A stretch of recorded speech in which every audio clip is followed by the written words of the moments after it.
সবাইকে আসসালামু আলাইকুম। আজকে বানাবো ঢাকাইয়া ট্রেডিশনাল কোরমা।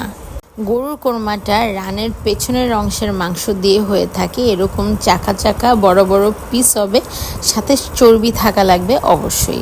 এই কোরমা কিন্তু একদিনে রান্না করা যায় না। এই কোরমা হতে কমপক্ষে 3 দিন সময় লাগে এবং 3 দিনে মোট 6 ঘন্টা জাল করে হতে হয়। আমি এখানে 5 কেজির মতো মাংস নিয়েছি। 5 কেজি মাংসে আমি 2 কেজির মতো চর্বি নিয়েছি।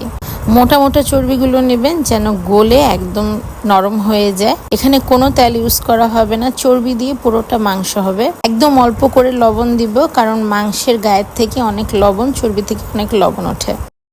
একদম কম মশলা এই কোরমাটা হবে, আদা রসুন বাটা এবং কয়েকটা গরম মশলা। আমাদের ঢাকাইয়া অথেন্টিক যে কোরমাগুলো, সেখানে কিন্তু কোনো মশলা পড়ে না। এভাবে আজাইরা বাইরের যত রেসিপি আছে ওগুলো ঢাকার অথেন্টিক রেসিপি না। যাই হোক, 2 দিন আমি 4 ঘন্টা জালের পরে আমার কোরমার এই আউটলুক।